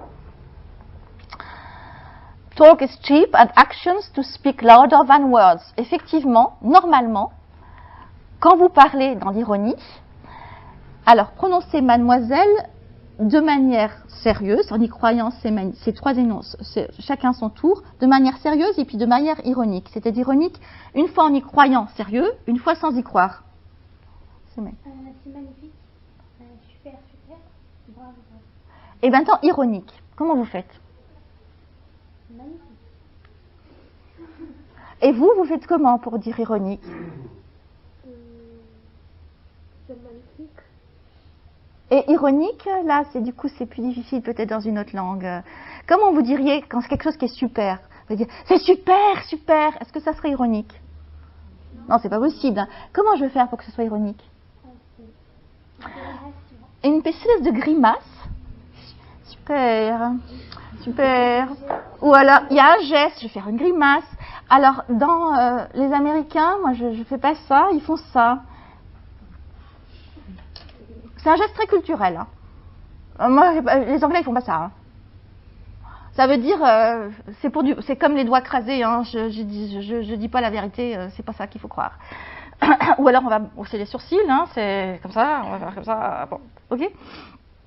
Et puis il y a un truc qui est hyper classique, hein, c'est aussi quand on a l'ironie, pour montrer qu'on se distance, il y a un truc universel qui est pas seulement, c'est ce qu'on appelle le visage vide, blank face. C'est-à-dire que on montre qu'on n'y croit pas, je veux dire, super, super. Quand Adèle Haenel a quitté la cérémonie des Césars en disant bravo, vive la pédophilie, vous n'avez pas vu ce truc, hein? Bon, il y avait quoi? Il y avait un geste qui était plus qu'un geste, c'était un départ, se lever du siège, marcher, sortir de la salle, qui était en flagrante contradiction avec le verbe. Bravo, vive la... Personne n'y a cru, c'est clair. Hein? Bon, alors maintenant, qu'est-ce qui se passe quand le geste est censé contredire la parole, mais que c'est dans un contexte pas empathique, mais de confrontation, et que c'est raté. On va voir. Et là, ça va être le moment où j'aimerais vous faire parler, parce qu'en fait, c'est compliqué cette séquence. Alors, la séquence, elle était... Eh ben, je ne l'ai pas retrouvée. Je l'ai pas retrouvée. Alors, il va falloir me croire sur parole. Mais vous allez la voir sur Internet, hein, parce qu'elle y est. Mais le temps que je cherche, on aura moins le temps de parler. Alors... donc, c'est sur le plateau de LCI, le thème, c'est « A-t-on le droit de tout dire ?» hein. Donc, c'est le gros « Est-ce qu'on peut rire de tout ?» Est-ce qu'on peut rire aussi de violences faites aux femmes? La discussion s'engage sur des blagues d'un goût douteux de je ne sais plus quel humoriste et sur Roman Polanski. À la suite de ça, Alain Finkielkraut va prendre la défense de Roman Polanski. Et ensuite, elle lui dit, mais vous n'avez pas, c'est pas possible. Et elle, qui est une féministe activiste, qui s'appelle Caroline Haast, va y avoir un échange. Oh, il faudrait que je le trouve. Je l'ai retrouvé ou pas? Ça faisait 7 minutes. Tant pis. Vous l'avez entendu parler de cet échange ou pas? Pas du tout? Bon. Bon, eh ben, parce que moi je m'intéresse au politiquement incorrect et il se trouve que ça a fait la une des journaux. Parce que qu'est-ce qu'il a dit, Finkielkraut? Eh bien, il a dit... mais ça n'a pas de sens. Attends. Il a dit violer, violer, violer. Moi, je dis aux hommes, voler les femmes. Il faudrait voir, en fait. Il faudrait voir la séquence. Parce que ce qui est très intéressant dans cette séquence, c'est que tout le monde réduplique partout. C'est rédupliqué partout. Elle réduplique, il réduplique, le journaliste va rédupliquer. Et ça se chevauche en plus. Donc tout le monde réduplique et tout le monde parle en même temps. C'est une situation de grande, je veux dire, de tension émotionnelle très forte, puisque c'est un sujet sensible par excellence, avec sur le plateau un homme qui fait face à des gens sur le plateau qui sont contre lui, puisqu'il défend Roman Polanski en sachant que tous les gens sur le plateau sont contre lui. Donc depuis le départ, il est sur la défensive et il est donc notoirement politiquement incorrect, et il a des gestes hyper engagés, il fait comme ça tout le temps. Et qu'est-ce qu'il va faire quand il va dire, il veut être ironique? Il faudrait que je retrouve la séquence, quand même, je vais la chercher. Il dit violer, violer, violer, je dis aux hommes, violer les femmes. Moi d'ailleurs, je viole la mène tous les soirs, hein. Elle en a marre, hein. Elle en a marre. Hein. Le journaliste intervient, il dit... mais c'est du second degré. Et elle dit, mais ça c'est la transcription vous n'avez pas le droit de dire ça, vous n'avez pas le droit de dire ça. Bon. Tout ça c'est très long à expliquer, ça se passe en très peu de temps. Regardez sur YouTube, la séquence est partout, s'il vous plaît. Vous regarderez ce que je vous explique, là c'est un peu débile de vous l'expliquer sans la séquence. Ce qui est très intéressant, oui. Allez-y, mais je ne sais pas comment on peut le... Mais Philippe, tu peux le faire ? Mais elle fait 7 minutes, alors on passe un peu plus loin, il faudrait passer... Non, mais on peut accélérer. Ouais, tu fais vous ça. Vous l'avez trouvé sur quel... Elle est sur YouTube. Voilà, c'est ça. Oui, on peut super, allez écoutez. Je pense qu'après ce qu'on vient de voir, ça serait bien que LCI passe le numéro de téléphone d'aide pour les femmes victimes de violences. C'est 3919, il est ouvert tous les jours de la semaine. C'est pas ça. Jusqu'à 22h en semaine. C'est avant. Voilà.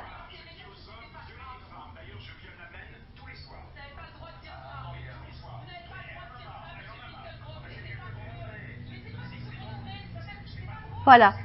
Alors, voyez, vous avez entendu, c'est un contexte, c'est un cadre ça s'appelle la grande confrontation.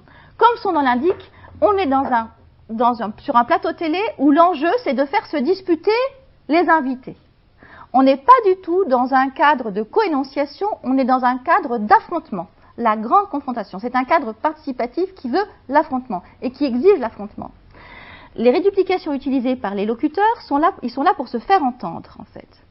Il y a un moment où, justement, lui va vouloir intervenir en disant, mais écoutez, vous m'accusez de quelque chose, vous dites que je soutiens les violeurs, mais c'est pas vrai. C'est ça qui veut dire Finkielkraut. Et comment le fait-il? D'une manière très maladroite. Il va dire cette phrase, violer, violer, violer. Moi, je dis aux hommes, violer les femmes. Et non seulement il dit cette phrase 3 fois, et là, il y a l'histoire des 3 fois, mais en plus, il baisse et abaisse le point d'un geste très comme s'il martelait son discours. Et alors là, je vous pose la question, je ne peux pas vous l'avoir montré, quel est le problème, en fait, dans cet usage de la réduplication, dans l'émotion? Quel est le problème? Oui. Le geste, il traduit en fait le sens, ça donne un sens premier degré au mot violer. Exactement. C'est-à-dire que ce geste d'engagement corporel qui est pour lui un investissement émotionnel très fort par rapport à une position où il est seul par rapport à un public, il est là comme ça, il est énervé, mais par rapport au verbe, il n'y a plus de contradiction entre le dire et le vouloir dire. Il n'y a pas la distanciation et la blank face nécessaire de l'ironie, nécessaire pour comprendre un message de manière ironique. Et même avec l'intervention de David Boujadas, c'était irrecevable. Mais il y a une autre raison pour laquelle c'était irrecevable. Irrecevable pour être correctement décodé. Décodé comme ironie. S'il avait dit violer, bien sûr, violer, violer, violer, voilà, je dis. Mais ce geste-là était irrecevable. Parce qu'en fait, il n'y a plus de décalage. L'ironie court toujours le risque de n'être pas comprise. Mais là, c'était vraiment très, très fort. Tout ça pour dire aussi important, et c'est là-dessus que je vais continuer. Ah, il faudrait peut-être qu'on discute comment ça se passe, parce que je ne sais pas du coup dans l'heure où on est, et à partir de du coup, comment ça se passe, parce que j'ai encore plein de choses, j'ai une troisième partie, mais je ne sais pas ce qu'on doit faire là. Comment ça se passe? Oui, on peut aller jusqu'à 45 maximum pour garder un quart d'heure de discussion. Bon, alors, je m'intéresse, j'ai parlé de la réduplication et de la répétition comme geste verbo-vocal.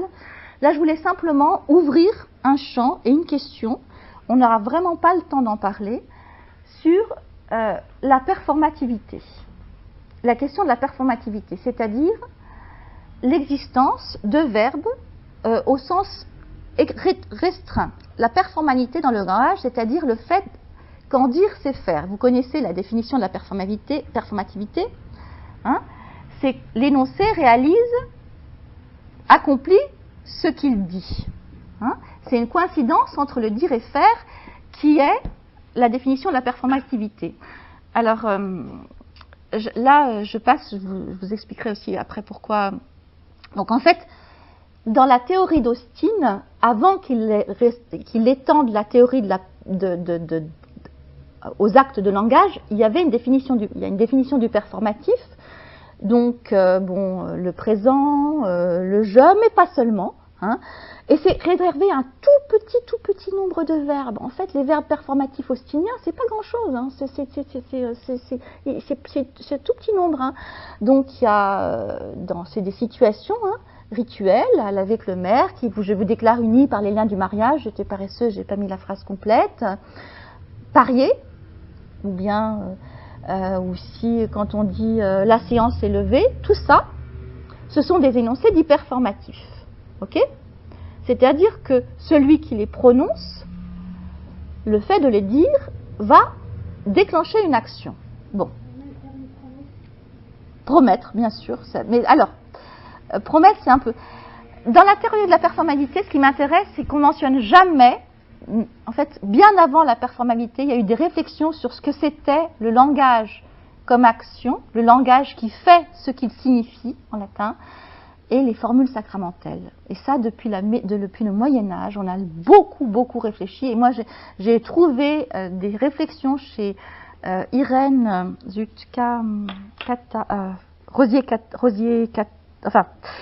Kata, comment tu prononces? Katache, voilà, parce que j'allais dire Qatar, mais Katache, des choses extraordinaires sur la performativité. Bon, enfin, ce qui est important, c'est que dans la performativité austinienne, c'est une performativité de type arbitraire, au sens d'institutionnel.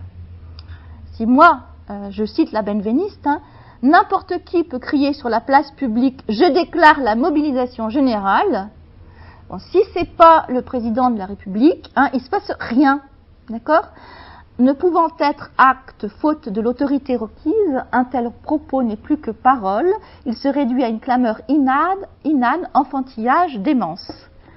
C'est-à-dire qu'en fait, la performabilité austinienne, elle est pas motivée autrement que par le pouvoir que confère, le pouvoir symbolique que confère un rôle d'autorité, le juge, le président, etc. Par ailleurs, dans la théorie austinienne élargie, qu'il étend absolument au fait de parler tout court, qu'en dire c'est faire, il ne s'opère plus seulement de l'acte des verbes performatifs, le fait qu'ils énoncent ce qu'ils font, mais il va dire, à partir du moment où je parle, j'accomplis un acte. C'est la théorie étendue. Donc il s'intéresse à l'acte illocutoire. Voilà. Et en fait, toute la linguistique depuis Austin, ce qui les passionne, c'est l'acte illocutoire. Il y a des typologies qui varient suivant les linguistes. Il y en a avec 119, ça dépend des langues. Il y aura des nombres très variables, puisque ça dépendra des langues étudiées. Hein. La recherche, c'est sur corpus, donc ça dépend de ce que j'étudie. Et tout le monde se concentre sur le concept d'illocutoire, en fait. les philosophes du langage, par exemple Barbara Cassin, ou bien les gens qui sont plutôt politiques, ou les sociologues, je pense aux travaux aussi de Judith Butler, se concentrent sur les effets, le pouvoir de la parole, l'acte perlocutoire. C'est ça qui les intéresse. Et en fait, dans toutes ces théories, il y a quelque chose qui a complètement été oublié, ben c'est l'acte locutoire. En fait, l'acte locutoire, les gens ne s'intéressent pas à l'acte locutoire. Il a même il a même été réduit, l'acte locutoire, c'est-à-dire quand même le fait de prononcer, hein, il a été réduit à ce qui porte le sens et la signification chez Austin. C'est la définition qu'il donne. Hein. Ça nous rappelle étrangement quelque chose. Hein. Ça nous rappelle le signifiant qui n'a d'autre fonction que de renvoyer au signifié dans la langue. C'est exactement pareil en fait. De la même façon que chez Saussure, il disait le signifiant, ça n'a pas d'autre, ça renvoie, est désincarné, il est incorporel, il renvoie à une virtualité. Hein. Et bien l'acte chez Austin, ça renvoie au sens. Ok ? Et alors là, moi, je dis, mais dans la langue, dans la vie, en fait, et je renvoie à un essai que je trouve très drôle d'un linguiste impertinent, que je trouve très bien, dont les travaux sont toujours très inspirants, qui s'appelle Alain Bérin-Donner, et qui a écrit dans Éléments de pragmatique linguistique un très bel essai qui s'appelle « Quand dire, c'est ne rien faire ». Effectivement, dans la vie, hein, quand je fais quelque chose, eh ben, s'il y a quelqu'un qui vous dit, bon, je vais le faire, hein, un tien vaut mieux que deux, tu l'auras, on préfère qu'il le fasse plutôt qu'il le dise. Hein. Et on oppose le dire et le faire, parce qu'en fait, en général, dire et le faire, ça ne coïncide pas forcément. Et il dit comme ça, un acte s'accomplit avec les mains, les pieds, les dents, les yeux, mais en aucun cas avec des signifiés verbaux. Souscrivons et posons, un acte est un geste ou un ensemble de gestes. Et ce qui est très intéressant, c'est qu'en fait, chez Bérin-Donner, il dit « L'acte locutoire, c'est le seul acte que je suis prêt à concéder à Austin en termes de performatif. » Alors, moi, ce que je trouve intéressant, c'est qu'on met le doigt là sur quelque chose qui est l'idée de performance, en fait. Performer, ça veut dire quoi ? Performer, en linguistique, ça s'oppose, la performance, ça s'oppose à la compétence. Hein. Mais dans le domaine de l'art, ça s'oppose, c'est quoi la performance ? Et bien souvent, c'est des artistes qui se mettent en scène avec leur propre corps et qui instaurent une relation qui est unique avec les spectateurs, et il se passe des choses. Souvent, le corps et le spectacle est compris dans la performance. Moi, j'adopte aussi une définition de la performance qui est simplement le fait de dire, de prononcer, et de relier donc par la voix, aller de la bouche à l'oreille. Performer, ça veut dire dire, accomplir par la voix et le geste un acte locutoire. C'est ça, performer en fait. Et ça peut tout à fait, les deux vont dans les serments, dans les moments d'actes de langage vraiment solennels, je joins le geste à la parole et j'accompagne par le geste la parole. Où je répète, justement, s'il n'y a pas de geste, je répète. Le serment, quand il est solennel, qu'il doit jurer quelque chose, le témoin qui va devant un tribunal, il ne va pas le dire une fois, je jure. Il dit, je jure de dire la vérité, rien que la vérité, toute la vérité. Il peut mettre même la main sur la Bible, il y a des gestes qui accompagnent la parole. Le corps accompagne le dire. Quand le pénitent, il va dire, c'est ma faute, c'est ma faute, c'est ma très grande faute, il va prier et il va répéter pour montrer. Ou bien, ça peut être pas seulement l'acte qui est répété, hein, mais ça peut être simplement une répétition présente qui met en rythme l'énoncé. Quand je dis croix de bois, croix de fer, si je mange, je vais en enfer, c'est aussi un serment qui est accompli, il y a de la répétition, et par la répétition, je mets encore le serment, même si là, en l'occurrence, ce n'est pas le verbe croix de bois, c'est sur l'objet qui est sacré, que je jure.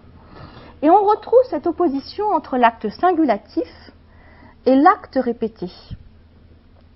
Il y a quelque chose qui se passe quand je répète et que j'implique le corps. Alors je vous ai donné cet exemple, l'acte d'encourager. Si à la fin d'une lettre, j'écris à quelqu'un qui doit passer un examen ou qui est devant une épreuve et j'écris « Je lui écris, contexte différé, courage. Je ne vais pas le dire 10 fois. Voilà. Bon, ça va lui faire plaisir ou pas, mais bon, voilà. Maintenant, imaginez un stade de foot avec des supporters qui encouragent leur équipe, l'OL. Moi, je suis lyonnaise, je ne vais pas au match de foot, mais bon. Imaginez un supporter qui, pour encourager, dit « Reste assis », puis dit « On va gagner ». C'est impossible. Comment faire pour encourager son équipe? On va gagner, et on va chanter. Et on chante en même temps. Le chant est introduit, c'est-à-dire que j'amène tout doucement, non seulement je répète, mais répéter, c'est j'amène la parole vers le chant. Je me mets à transformer ma parole en chant. Vous savez que vous savez que les actes ne sont jamais ni vrais ni faux. Un faire, c'est la réalité. Si je lève le bras, vous n'allez pas dire il est faux que tu lèves le bras. Je veux dire, si je dis il n'y a pas grève, si il y a grève. Vrai et faux, c'est le langage. Les gestes, c'est pas du vrai et du faux. On est dans le réel. Bon. Si je parle, je m'assuis dans le vrai et le faux. Si je chante, où je suis? Je suis dans le geste. Je ne suis plus dans le vrai et le faux. Je m'élève au-dessus de la vérité. Je suis dans un acte. Je suis dans quelque chose qui échappe à la vérité, qui se met au-dessus de la vérité, qui se place comme... Ducrot avait une jolie définition des actes de langage. Il disait ils sont infalsifiables parce qu'ils sont indétachables de la réalité qu'ils qualifient. Alors moi je vous ai donné pour terminer, c'est pas moi qui parle, un exemple de quelque chose qui est un énoncé qui a été répété. Il y aurait des tas de choses à dire, du coup je n'ai pas l'heure, il va falloir qu'on discute quand même un petit peu. C'est la phrase « I have a dream » de Martin Luther King, qui est en fait considéré comme le discours le plus célèbre du XXe siècle. Par les Américains, c'est sûr, mais qui est repris dans toutes les anthologies. J'ai travaillé sur un discours, dans tous les pays occidentaux et non occidentaux, on reprend « I have a dream ». C'est une phrase, ce que je vous demande de regarder, c'est l'attitude de Martin Luther King et sa voix. C'est une histoire très incroyable. Ce qui a rendu célèbre le discours, dans le brouillon, n'existait pas. Ce discours, marche de Washington, en août 63, pour la défense des droits civiques des Noirs américains, a été préparé avec ses conseillers pendant beaucoup. Les conseillers lui ont dit « N'utilise pas cette phrase, surtout pas. It's trite, it's cliché, you've had it too many times. Vous l'avez déjà dit tellement de fois, c'est pas la peine, c'est déjà vu, ça va pas. » Seulement quand il a fait son discours, il était le dernier à parler, il se passait rien. En fait, il s'était rien passé. La foule était là, mais il n'avait pas eu ce sentiment de symbiose qu'il a normalement pour soulever les foules. Il s'était rien passé. Et quelqu'un dans l'assistance lui a dit « Tell them about the dream, Martin. Tell them about the dream. » Et alors là, il déplace ses notes, il les pousse, il ne regarde plus, il ne lit plus, il n'est plus l'orateur et il se transforme en quelqu'un qui est celui que nous connaissons comme Martin Luther King. Voilà.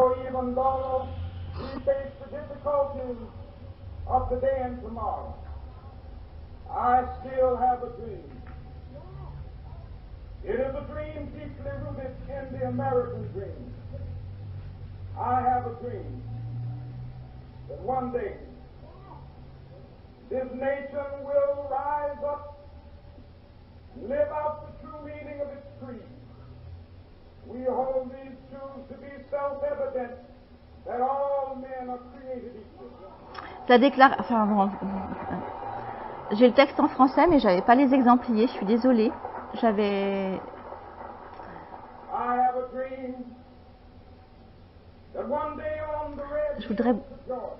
Il faudrait. Non.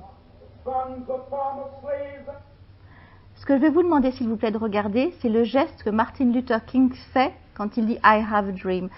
là c'était sur Lincoln, c'est sur l'Abraham Lincoln, c'est sous l'égide de Lincoln bien sûr, puisque c'était après la déclaration d'abolition de l'esclavage, mais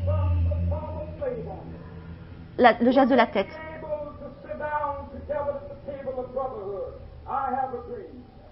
Là c'est très léger. Even the state of Mississippi, a state sweltering with the heat of injustice, sweltering with the heat of oppression, will be transformed into an oasis of freedom and justice. I have a dream. C'est très léger, mais regardez ce qu'il fait avec sa tête. Il déplace, il a un mouvement latéral de la tête. Qu'est-ce que c'est ce mouvement? Alors, le premier, alors c'est compliqué, il y en a 7, hein, mais bon, ça c'est une fonction qu'on connaît aussi dans Yes We Can. En fait, c'est une fonction, je dirais, de refrain. Hein. Quelle est la fonction du refrain? C'est aussi une forme de musique universelle, hein, qui existe absolument dans toutes les musiques du monde. J'ai lu encore récemment quelqu'un de, je ne sais plus comment il s'appelle, là je l'ai sur mon... Qu'est-ce que c'est? À quoi ça sert en fait un refrain? On est toujours dans la motivation échoïque, on est toujours dans la co-énonciation, on est toujours dans le partage, hein, dans le partage des corps vocaux de la répétition. En fait, c'est ça le refrain. Le refrain, c'est simplement, même si vous ne connaissez rien, vous savez, quand il a dit une fois, il a posé une phrase, et vous anticipez, et vous attendez le moment où ça va revenir. C'est-à-dire qu'en fait, il parle, mais vous êtes avec celui qui parle, parce que vous savez que ça va revenir. Donc vous anticipez le discours. Et ça a bien sûr une fonction de séquentialisation, mais ça a une fonction de rencontre et de partage. À ce moment-là, on se retrouve. Si vous êtes à un concert, que vous ne connaissez pas la chanson, mais juste le refrain, ben quand est-ce que tout le monde chante en général? Il y a ceux qui connaissent par cœur toutes les chansons, hein. Puis il y a ceux qui chantent au refrain. Ou puis il y a ceux qui, quand ils connaissent que 3 mots, ils connaissent... Bon, on peut toujours chanter les 3 mots du refrain, si on ne connaît pas la chanson. Voilà. Donc là, je termine, je pense, sur... je suis désolée parce que je n'ai pas les exempliers, ça aurait été mieux pour vous avec les exempliers, j'avais la traduction en français. Comment je fais pour passer? Donc, ce qui est très intéressant, c'est que quand on mesure avec le logiciel Pratt le temps d'applaudissement, et l'intensité du geste de délégation par rapport à cette situation qui était horrible. Ils étaient en but, c'était certainement le pire enfin pour les droits, le mouvement des droits civiques américains, c'était une réalité horrible. Il parle de quelque chose, il décline en sens inverse, il dit fraternité, égalité, et il termine par la liberté. C'est exactement le contraire de la devise, c'est en sens inverse. Hein. Mais si vous voulez, c'est quelque chose, il parle de quelque chose qui, dans la réalité de l'époque, est absolument impossible à croire. Et pourtant, on le croit. Il performe son discours. Et au fur et à mesure qu'il répète, les applaudissements se sont intensifiés et c'est devenu le discours que nous savons avec ensuite la triplication finale que je vous passe. Alors pour conclure, eh bien, je ne sais pas si vous voyez le lien par rapport au cours que vous fait Philippe d'habitude sur la linguistique analogique. Je ne sais pas si je me suis inscrite. Le corps. On parle du corps en général. La cognition incarnée, l'énaction. Moi aussi, je m'intéresse au corps. Mais je m'intéresse de manière vraiment basique. Vous avez vu, je pars des réactions des gens quand ça répète. Et ça répète. Et si je répète, je mets en branle quelque chose chez moi et chez l'autre, dans son corps. Et c'est pour ça que c'est si fort. Et je vous renvoie à Jean, et la parole a été faite chair. Pour moi, c'est ça, la répétition. Voilà, donc en fait, si ça vous intéresse de manière un peu plus théorique, j'ai des choses qui sont écrites là-dessus. Donc j'ai écrit énormément d'articles sur la répétition, mais par rapport à ce qui est, je vous ai dit aujourd'hui, sur la litanie. J'ai écrit sur la litanie et sur la répétition performative, c'est paru. Il y a un article sur la répétition figurale, une signifiance incarnée qui est sous presse depuis 2 ans. Donc j'ose rien vous dire, Par contre, le livre que j'ai écrit sur la répétition, que j'ai appelé Magie de la répétition, magie, parce qu'en fait, qu'est-ce que la magie sinon une autre forme, la forme, je dirais, profane de nommer la performativité et de faire que les mots s'adaptent, que ce soit les choses qui s'adaptent à la parole et pas le contraire. Non, je ne sais plus ce que je dis, c'est pas grave. Mais en tout cas, ça s'appellera Magie de la répétition et ça va paraître aux ENS Éditions avant la fin de l'année. Donc voilà, je vous remercie.